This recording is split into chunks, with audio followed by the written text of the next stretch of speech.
¿Qué tal? Rico el calorcito, ¿no? Y no es tanto el calor, es la humedad, ¿no? Parece que estamos en Miami. Entonces nada más nos faltan las playas de allá, ¿no? Para decir que sí estamos. Dios es bueno. Creo que nos queda como 2 semanas más de humedad. Creo que está como a 63%, 65%. Pero para la próxima semana tengo buenas noticias. Va a bajar a 40%. Entonces no va a ser tanto, ¿no? Vamos a estar un poquito más cómodos. Bueno, sin moverte mucho, tómale la mano a la persona que está a un lado y dile, ¿sabes qué? No te muevas mucho para no despedir calor, porque Dios tiene palabra para ti.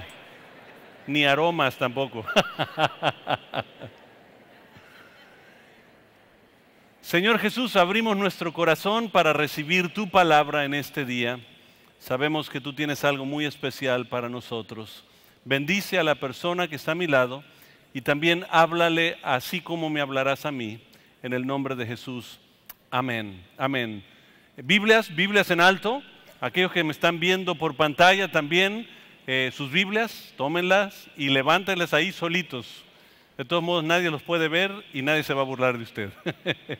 A ver, díganlo conmigo. Esta es mi Biblia. Yo soy lo que dice que soy. Tengo lo que dice que tengo. Puedo hacer lo que dice que puedo hacer. Estoy por recibir la palabra infalible, incorruptible de Dios. Ella me cambiará y nunca más seré igual. En el nombre de Jesús. Amén. Ahora abran sus Biblias, Apocalipsis capítulo 2. La próxima semana empezamos una serie llamada Era de Reyes. La Era de Reyes va a ser una serie con mucha información. Vas a aprender mucho de la Biblia, de la historia, pero también va a ser con mucha aplicación a nuestra condición actual. Invita a alguien, es un buen momento para que invites a alguien y se den cuenta que la palabra de Dios es viva y eficaz, como dice, y sé que van a disfrutar el momento.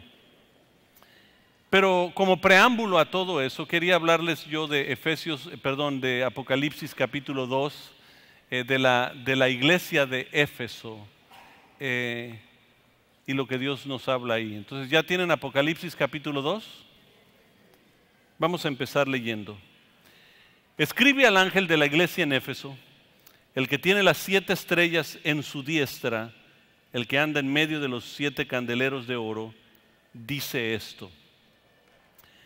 Éfeso significa amada, también significa doncella escogida, por decirlo así, mi amor especial.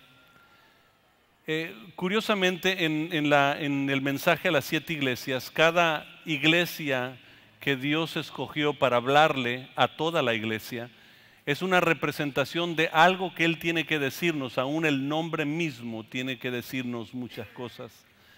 Pero significa doncella escogida, amada. Éfeso era el centro comercial y político y religioso aún de Asia Menor, occidental. Estaba situada en un lugar tan estratégico que se conocía también como el camino a Roma. Si tú venías de Asia Occidental, del occidente, para llegar a Roma, que era la capital del mundo, tenías que pasar por Éfeso. No había otra manera, porque los caminos cruzaban por ahí. Entonces era una ciudad muy, muy conocida, ciudad de comercio. Y era la 4ª ciudad más grande del mundo. Se cree que podía haber tenido población de 300,000 a 500,000 habitantes. Ahora, 300,000 a lo mejor hoy en día no suena como mucho, pero no se les olvide que ellos lo tenían que caminar todo. Entonces imagínate ser invitado por un amigo tuyo, que de repente te suena tu Telcel y de repente dice tu amigo, al otro lado de la ciudad, vente a cenar hoy en la noche. Entonces era un camino algunas horas para llegar a la cena y luego, bueno, por lo menos tenías cómo bajar la cena de regreso, ¿no?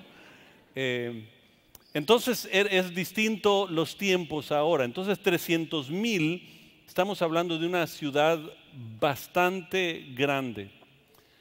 Los arqueólogos han descubierto mucha grandeza en esta ciudad.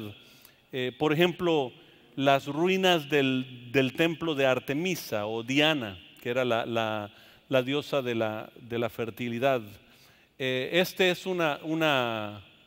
más o menos una imagen de cómo se cree que estaba el templo en aquel tiempo. Tenía 127 pilares de 20 metros de altura. Entonces era algo muy, muy importante y gente venía de todas partes del mundo a adorar a ese lugar. Han descubierto, por ejemplo, el anfiteatro que ellos tenían. El anfiteatro tenía una capacidad para aproximadamente 25,000 personas.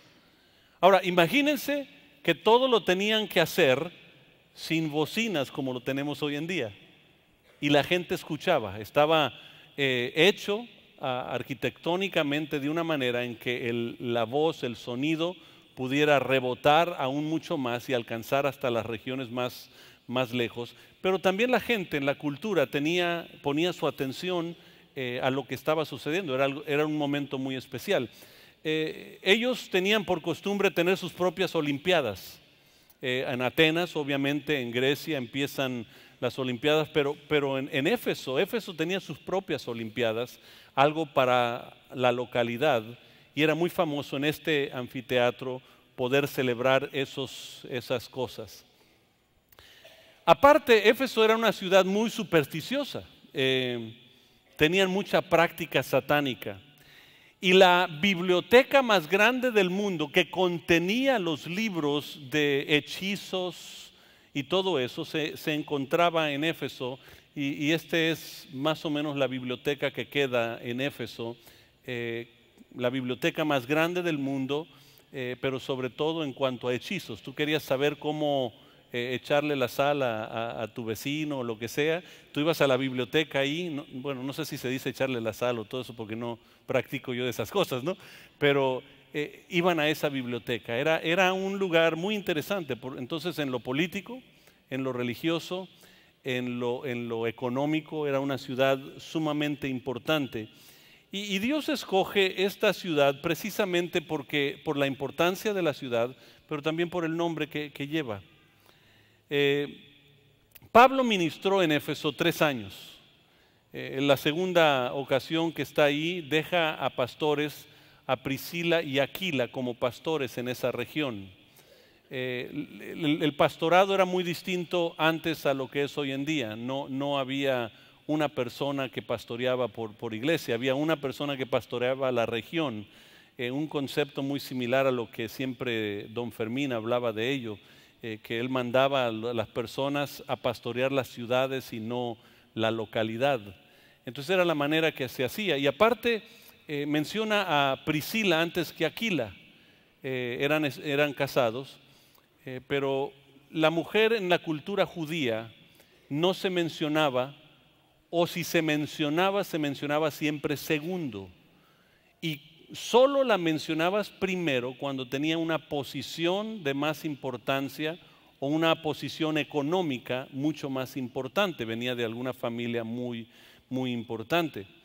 Por lo tanto, se cree que Priscila era la pastora de la iglesia en Éfeso y su asistente o el que le recogía las ofrendas era Aquila.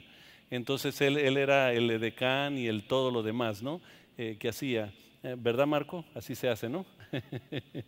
Entonces, así más o menos deja Pablo a Priscila y Aquila.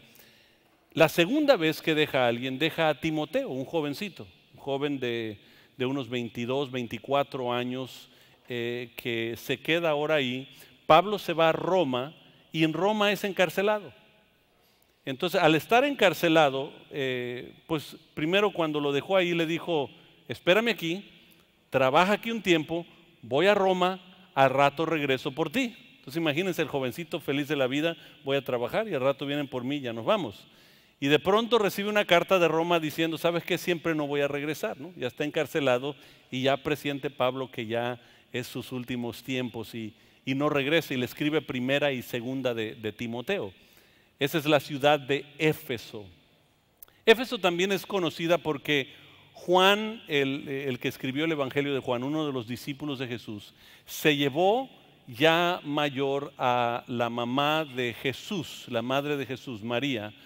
Se la lleva cuando empieza la persecución en Jerusalén, y él se la lleva a Éfeso y la esconde ahí, y ahí se cree que murió ella y eventualmente Juan. Entonces eso es más o menos una historia para que sepan más o menos dónde estamos, en qué región y qué está sucediendo. Y el Señor dice, el ángel dice a las iglesias, cuando habla de ángel, ángel realmente la palabra en el griego es mensajero, porque trae un mensaje muy especial. Y en esta ocasión tiene 7 estrellas y está en medio del candelero. El tener 7 estrellas en su mano derecha, la mano derecha siempre es la que habla de autoridad. Cuando tú dices la persona es mi brazo derecho, estás diciendo esta es la persona que tiene la autoridad que yo le he entregado. Él puede tomar decisiones de mi parte. Entonces se habla del brazo derecho. Entonces él dice, ¿sabes qué? Estoy hablándole al liderazgo. Estoy hablándole a una persona, a unas personas que están en autoridad, que están puestas por Dios. Y cuando habla del candelero, ustedes recuerdan cómo en el judaísmo se tiene un candelero que tiene tres velas, obviamente en distinta posición, todas creciendo hacia arriba, y luego la principal. La principal era la que sostenía todo se desprende de eso. Cuando tú hablas en la Biblia sobre Él es la vid, nosotros los pámpanos, Él es el árbol y nosotros somos las ramas, es básicamente ese concepto, porque todo se desprende de Él, pero es lo que ilumina. ¿Cómo viene la iluminación? No viene por algo sencillo, viene por algo que está bien conectado y están trabajando en acuerdo. Entonces Él dice, ¿sabes qué? Les quiero hablar al liderazgo, quiero hablar a la gente en importancia, pero también quiero que sepan que es mi presencia que está hablando ustedes. Noten el versículo 2. Ahí mismo, capítulo 2, versículo 2. Yo conozco tus obras, tu arduo trabajo y paciencia, que no puedes soportar a los malos, que has probado a los que dicen ser apóstoles y no lo son, y los has hallado mentirosos, y has sufrido y has tenido paciencia, has trabajado arduamente por amor de mi nombre y no has desmayado.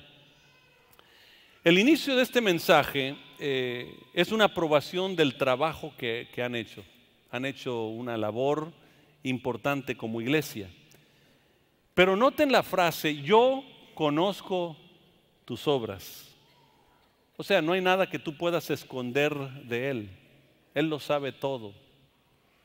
Ahora, yo no sé si Él ahorita dijera, yo conozco tus obras, ¿cuántos de ustedes se sentirían emocionados porque Dios conoce nuestras obras o estarían un poco nerviosos porque Dios conoce nuestras obras, ¿no?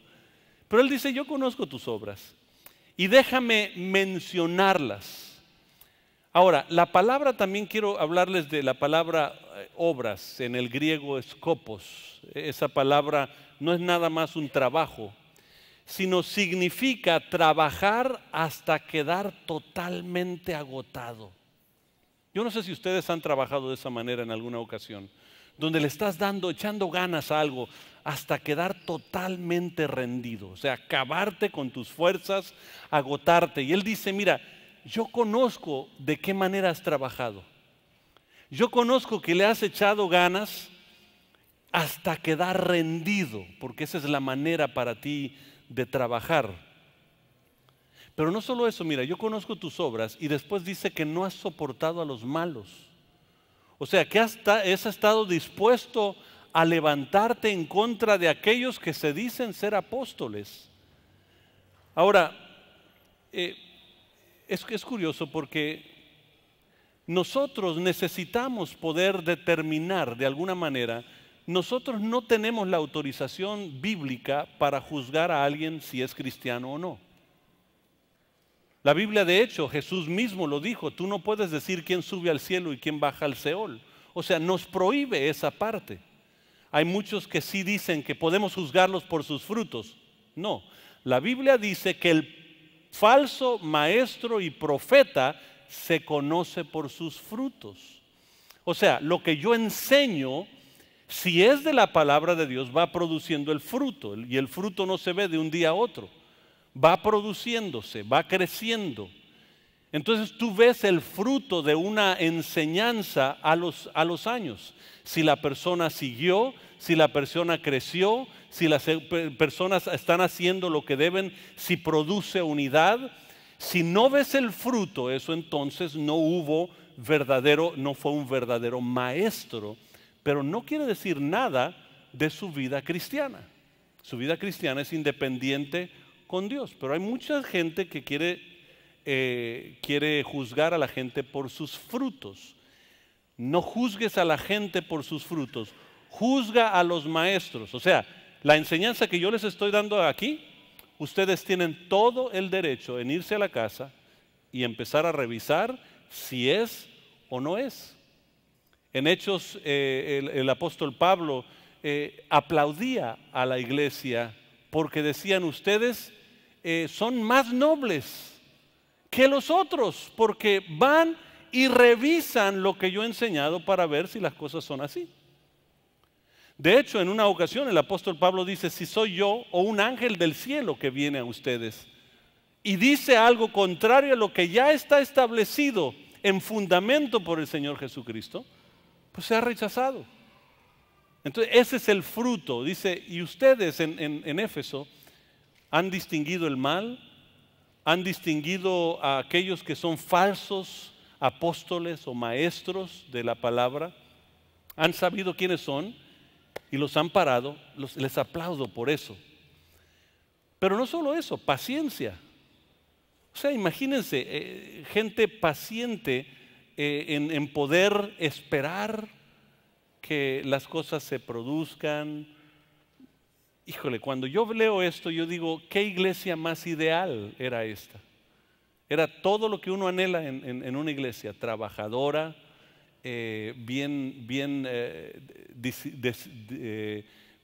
una iglesia que sabía esperar en Dios, una iglesia que sabía manejar todo y respaldar todo.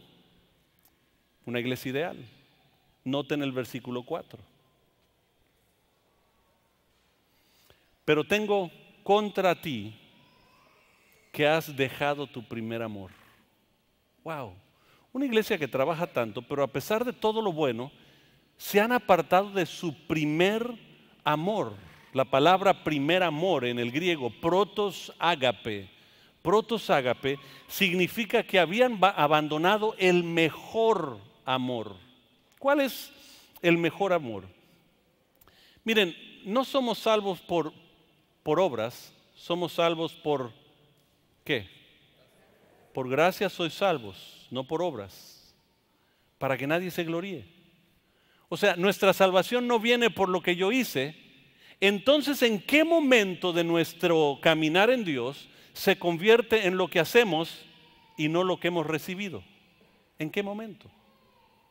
Porque surge en la vida y dice: ¿sabes qué? Tú fuiste trabajador, tú has hecho esto y de pronto has abandonado todo eso y has abandonado el mejor amor. El mejor amor está hablando de perder lo más dulce. ¿Se acuerdan cuando algunos de ustedes se enamoraron? Se ponían en el teléfono y estaban ahí. No decían nada, pero ahí se la pasaban hora y media, pagaban 10,000 pesos al mes de teléfono tus padres, pero tú estabas: a ver, respira otra vez, quiero oírte respirar. Enamorados. De repente le decías: cuelga tú. No, cuelga tú primero. No, tú primero. A ver, juntos. Sí, 1, 2, 3. No volaste.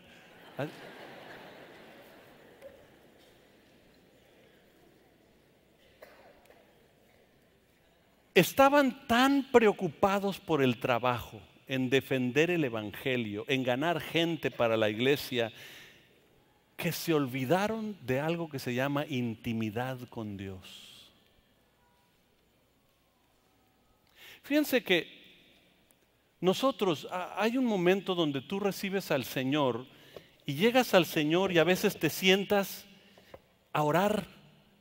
Nada más cierras tus ojos y empiezas a llorar, no piensas nada, no dices nada.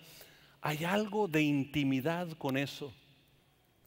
Pero ahora de repente te metieron las reglas. No, es que tienes que orar de esta manera, tienes que levantar las manos así, tienes que hacer los pies así, y tienes que, o sea, y ya te dan todos los reglamentos religiosos que de pronto estás trabajando, sí, trabajando, vienes a las vigilias, vienes a lo que se hace, viene a todo, pero ya abandonaste esa intimidad con el Señor.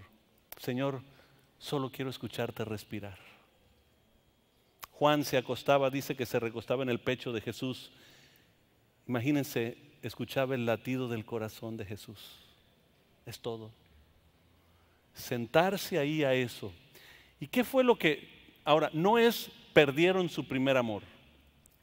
Porque cuando tú pierdes algo, no sabes dónde está.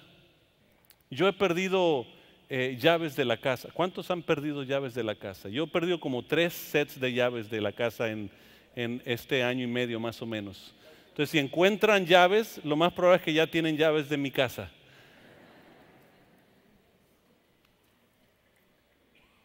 Lo que tú pierdes no sabes dónde está, pero lo que tú abandonas sabes exactamente dónde está. Y ellos habían habían abandonado tener esa intimidad con Él por servirle a Él. Escuchen bien esto. Habían dejado de tener intimidad con Dios por servir a Dios. Y hay muchas iglesias que te imponen, muchas religiones que te imponen el que tú tienes que servir y tienes que hacer esto y estás dando todo hasta quedar agotado y viene el agotamiento espiritual en la gente porque estás dando el esfuerzo, pero ya no hay esa intimidad con Dios. Has perdido eso. Hay tantos ejemplos de eso en la Biblia. Salomón en Primera de Reyes 3:9 dice que Dios le pide, ¿qué es lo que quieres de mí? Y se acuerdan lo que pidió Salomón, ¿verdad? Sabiduría. Y el hombre más sabio del mundo terminó con 1000 mujeres en su casa. Imagínense, 300 esposas y 700 concubinas. Ahora, para los varones, si tú ves 1000 pares de pantimedias colgadas en el baño, algo está mal. Y el hombre más sabio del mundo terminó en adulterio y adorando a otros dioses.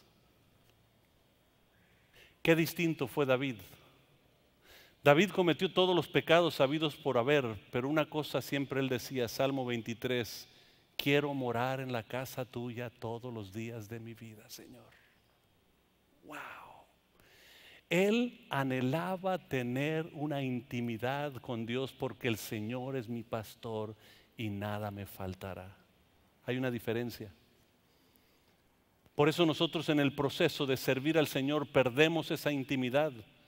Hay muchos que estamos como José y María, que de pronto después de caminar no sé cuántos kilómetros se sientan para comer y ella le dice, voy a preparar unas gorditas mientras tú ve por Jesucito y dile que venga a comer. Salsita recién hecha. Ya les está dando hambre, ¿verdad? ¿Y saben qué fue la respuesta de él, no? ¿Dónde está Jesús? Hay muchos que hemos estado caminando por tiempo y al final de todo estamos diciendo, ¿y dónde está Jesús? Perdimos el fervor. ¿En qué momento lo perdimos? ¿En qué momento se perdió ese anhelo y esa pasión por Dios? Pero sí ya estás haciendo mucho servicio, paciencia, defiendes su nombre, entiendes, pero ya estás agotado porque no has estado en intimidad y en enamoramiento del Señor. Otro ejemplo, la Biblia nos habla en Lucas capítulo 10 de Marta. ¿Se acuerdan de Marta, no? Estaba en la cocina y corriendo. Y recuérdenme, por favor, porque yo no me acuerdo, ¿a quién le quería servir Marta? A Jesús. Y ustedes dirán, pues es que estamos sirviendo a Jesús. Y Jesús mismo le dijo a Marta, Marta, tu hermana María ha escogido la mejor parte, de sentarse a los pies míos y nada más escuchar, enamorarse, intimar. No hay nada malo con el servicio, pero muchas veces el servicio en nuestra vida se convierte en un objeto de carga, agotamiento, porque hemos perdido la intimidad y es más importante el compañerismo con Dios que el servicio a Dios. ¿Cómo nosotros obtenemos intimidad con Dios? Hay tres maneras. Lo primero es la palabra. Él es la palabra. Juan capítulo 5, versículo 24. Juan capítulo 8, versículo 31. Juan capítulo 15, versículo 7 al 10. Hablando donde tú debes de estar en la palabra y la palabra permanecer en ti. La intimidad con Dios se obtiene en la palabra. No cuánta palabra conoces tú, sino cuántas veces constantemente estás recibiendo la palabra. Lo segundo es la oración. La oración no tiene que ver con formatos, con estilos. Tiene que ver con tú abrir tu corazón y decirle, Señor, aquí estoy, quiero hablar contigo. Por eso dice, orad sin cesar. Estad siempre gozosos porque esta es la voluntad de Dios para con vosotros. Y la tercera cosa es la comunión los unos con el otro. En primera de Juan 1:3 nos dice, Juan mismo nos escribe a nosotros diciéndole, ¿sabes qué? Hemos tenido comunión los unos con los otros, pero verdaderamente nuestra comunión ha sido con el Padre y con su Hijo Jesucristo. ¿Por qué creen que es tan vital esta reunión? Nosotros decimos aquí estuvimos en la presencia de Dios. ¿Por qué estuvimos en la presencia de Dios? ¿Porque hay más presencia de Dios aquí que allá afuera? No, porque estuvimos los unos con los otros. Y eso hace intimidad con Dios. Eso es lo que Dios quiere. Has abandonado tu primer amor. Dios anhela tener una relación contigo como con su esposa, no como una sirvienta que le está trabajando, soy edecán, hago esto, hago lo otro, y estás haciendo algo como que si eso te va a ganar el favor de Dios. El anhelo de Dios más grande es que tú puedas intimar con Él, que tengas intimidad con Dios. Esto romperá todos los paradigmas de donde vienes tú, o de la religión que te enseñó, o de las cosas, romperá todos los paradigmas, pero el anhelo de Dios es que tener una intimidad contigo. Versículo 5. Recuerda por tanto de dónde has caído, arrepiéntete y haz las primeras obras. Pues si no, vendré pronto a ti y quitaré tu candelero de su lugar si no te hubieras arrepentido. Pero tienes esto, que aborreces las obras de los nicolaitas, las cuales yo también aborrezco. Fíjense las tres cosas que les pide. Recuerda, empieza a pensar, ¿recuerdas cuando se enamoraron? ¿Se acuerdan? ¿Qué fue lo que los enamoró? Ah, pues fue el trío fulano de tal. Y de repente llega tu esposa a la casa y ya tienes el CD, un puesto. Y como decía mi abuelo, este huevo quiere sal. Pasarán más de 1000 años, justo más. Yo no sé si tengo algo así, ¿no? Y está la mujer diciendo, ¿y qué le picó ahora? Muchos zancudos con esta humedad. Algo está mal. Pero está recordando las primeras cosas. ¿Qué fue lo que te enamoró de Dios? Regresa a ese momento. Regresa a hacer las cosas porque te van a apasionar una vez más. No solo eso, recuerda, arrepiéntete Arrepentirse significa dar 180 grados de vuelta. Este es arrepentimiento. No es decir, perdóname. Todo mundo sabe decir perdóname. Hasta lo cantan en canciones, está perdóname. Perdóname no es arrepentimiento. Arrepentimiento es dar 180 grados de vuelta y lo que hacía ayer no lo hago hoy. Ahora voy a hacer lo que Dios demanda de mí. Ese es arrepentimiento.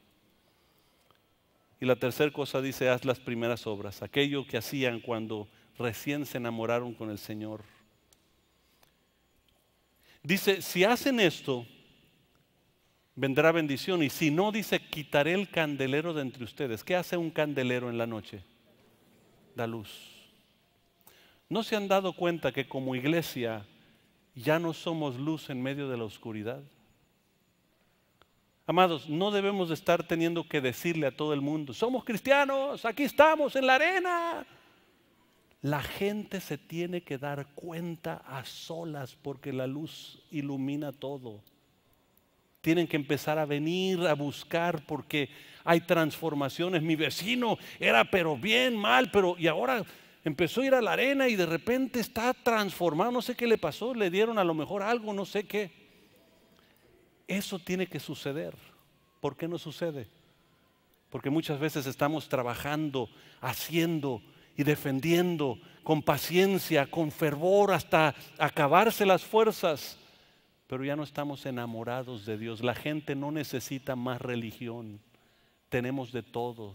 Tenemos budismo, tenemos islam, tenemos de todo tipo de religión. En el cristianismo tenemos el católico, el ortodoxo, tenemos el protestante, el evangélico y todo eso. Y todos quieren identificarse por algo en vez de nada más enamorarse de Dios. ¿Estás enamorado de Dios? Los nicolaitas Nicolás era uno de los primeros diáconos en la iglesia de Antioquía. Hechos 6:5 habla de él.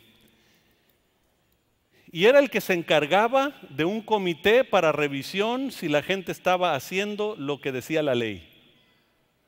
Imagínense ser encargado de revisar si estás haciendo lo que dice la ley. O sea, los religiosos. ¿Qué hace el religioso? Se encarga de ver si estás haciendo bien lo que debes estar haciendo. Ese es un nicolaíta. Y él dice, me agrada que ustedes deshacen a los nicolaitas, no los quieren. Eso es bueno, les aplaudo eso. Pero sigue habiendo un punto negro. Has abandonado tu primer amor. Dice el versículo 7, el que tenga oídos para oír, oiga lo que el Espíritu dice a la iglesia. Al que venciere, le daré de comer del árbol de la vida, el cual está en medio del paraíso. Debemos oír lo que el Espíritu dice a la iglesia. A las iglesias, perdón. No está hablando en singular, está hablando en plural, es para todos nosotros. Debemos de oír lo que Él está diciendo. Él revela todo. La Biblia dice que fe viene ¿por qué? Por el oír. ¿Y el oír qué? La palabra. Noten esto. La palabra produce capacidad de oír. Oír produce fe. No puedes llegar a tener fe si no hay ese proceso en tu vida. Palabra da oído, oído da fe, proceso. Y él dice, escuchen lo que el Espíritu dice a las iglesias. Al que venza, le daré de comer del árbol de la vida. Es curioso porque ¿vencer qué? Aquí no está diciendo que son una bola de pecadores. ¿Qué necesitan vencer? Vencer la tentación de ocuparte tanto en el trabajo del Señor que olvidas de intimar con el Señor. Hay algunos de ustedes que se dedicaron tantos a grupos de hogar a través de los años que se cansaron eventualmente porque en el servicio tan arduo que dieron con todo su corazón, perdieron la intimidad con su Señor. Hay algunos que hicieron otras áreas, tanto que dieron ferviente, Y dice, al que vence eso le daré de comer del árbol de la vida que está en medio del huerto, en medio del jardín. Edén realmente significa deleite. O sea, está hablando del jardín de deleite, que también significa lugar donde Dios vive. Dice, si tú aprendes a dejar de ser religioso y concentrarse solo en el servicio, y a lo mejor algunos me van a regañar y decir, no, es que estamos pidiendo que más gente venga a trabajar con nosotros. Espérate, mejor que nos enamoremos de Dios.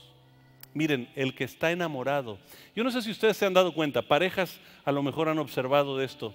De pronto están platicando ahí en un ratito y al ratito están agarrándose las manos y de repente dándose caricias y de repente empiezan a recoger los platos de la mesa y los dos se ponen a lavar platos y a recoger la cocina sin nadie decir, ¿me puedes ayudar a limpiar la cocina? ¿Qué fue lo que llevó a hacer eso? Amor.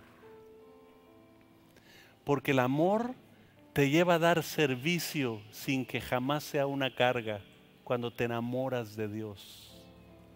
Y hay muchos, no que no amen a Dios, pero has perdido esa intimidad con Él. Ya la rutina se convirtió grande a través de los años y Dios dice, vuélvete en amistad con Dios. Ven a mí todos los que estéis cargados y cansados, yo les daré descanso. He aquí estoy a la puerta y llamo. Si abres la puerta, entro a cenar contigo y tú conmigo. Quiero intimar otra vez contigo, pero tengo mucho que no te veo. Estás muy ocupado. Es tiempo de parar un poquito y decir, Señor, yo quiero mostrar la luz tuya a un mundo tan perdido, pero solo voy a lograrlo si puedo intimar contigo. Porque yo soy un conducto. O sea, Dios quiere que a través de mí se revele la presencia de Dios.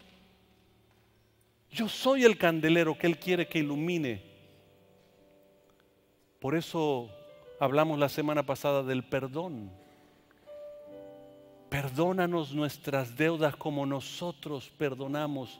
Como yo soy el conducto que tú quieres llegar a ellos, así, Señor, esta conexión, que esté bien. Pero a veces ya no somos conducto porque estamos muy ocupados. A lo mejor eso es lo que te ha pasado a ti.